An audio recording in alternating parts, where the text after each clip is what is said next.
Manufacturing and Systems Engineering Department at UTA.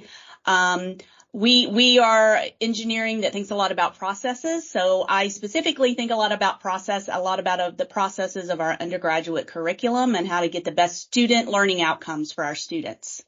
Oh, good. And I know you've been very involved with teaching. And so can you tell us about how you use LinkedIn Learning with your engineering courses?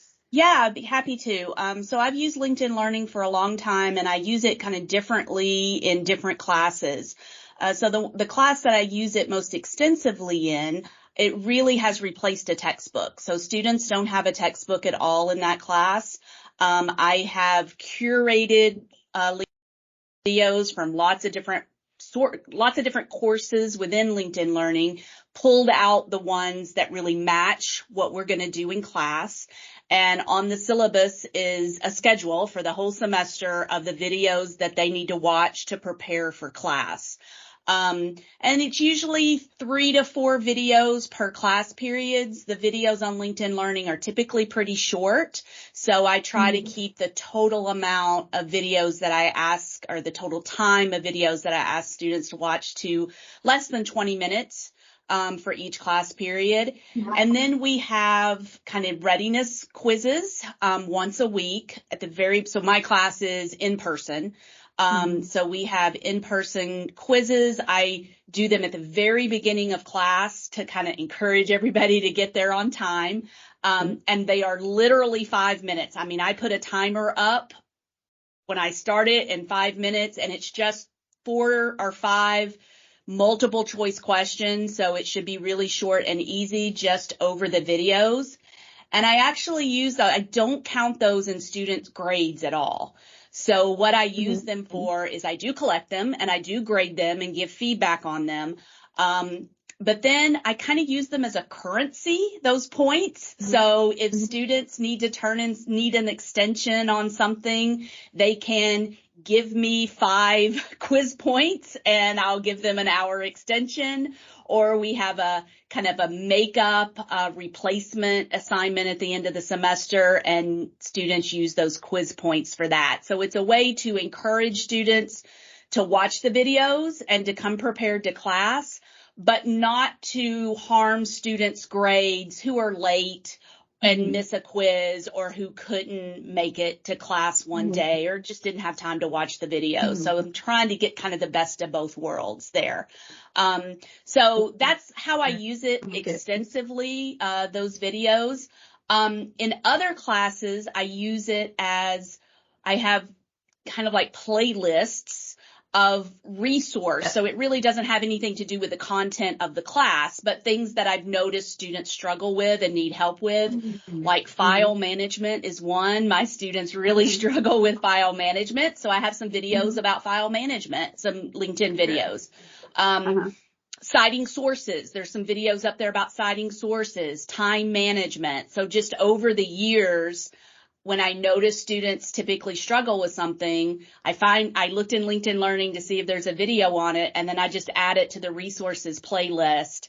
And I have that in a module in Canvas, and every semester I copy and paste that module to every one of my classes, just so there's this list of places I can send students to find help if they need it. Oh, good. And do you mind, those are all great. Do you mind sharing like the topics you focus on for your content? For my content, my class, the one that I use it for the content is a programming class. So it is a programming class behind Excel, a VBA, Visual Basic for Applications. So the class that I use it really extensively, it is a programming class. And that's kind of where we think of LinkedIn Learning being really strong, is in the kind of videos on technical skills.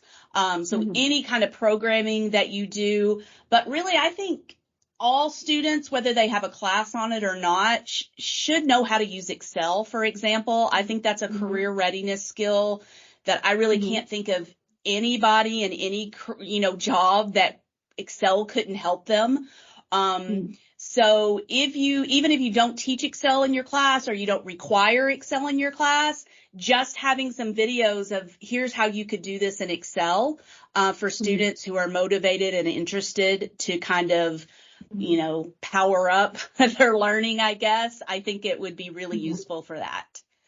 Oh, good, good. And then finally, what tips do you have for faculty who want to get started with LinkedIn Learning? So I would say the easiest thing to do would just to be think about those things your students struggle with, or the kind of questions you're having to answer over and over again. And even things that maybe even especially things that don't necessarily have to do with the content of your class. But like if your students are constantly turning in things late to Canvas because they don't have good file management and they can't find their files, some videos on file management. There's time management videos, so I put those on. So if there's just things that you see students struggling with and you want to just pop up some resources for those things that you can tell your students, hey, here's some help with this thing if you need it. That's where I would suggest people start because it's super easy and simple. Students react well to it because it's not an assignment or, something they have to do. It's more of a resource that you're trying to help them with. And again, they're just so super easy to reuse. Once you find those things, pop them in a Canvas module, and then you can just use that year after year after year, kind of keep a running total of them. That's the easiest place to start. I like it. Embedding and integrating it into Canvas. Okay, good. Okay, good. Any final thoughts?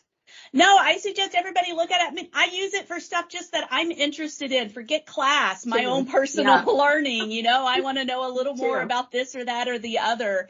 It's a fantastic resource that we have available to us, and all of those things that we have, when I learn about them, I try to take advantage. And if nothing else, model lifelong learning for my students, because that's so important for everybody. So I try to slip in also occasionally, oh, you guys, I learned this new thing about, whatever, Photoshop. I know nothing about any of that kind of stuff. So I watched some videos on Photoshop. Pretty cool. Did you know you could do this? And they usually roll their eyes at me, but I'm hope that somewhere there's a kernel of how important lifelong learning is for everybody. Great. Okay. Well, thanks so much. We appreciate your views and contributions. Yeah. Thank you. Have a good day. You too. Okay.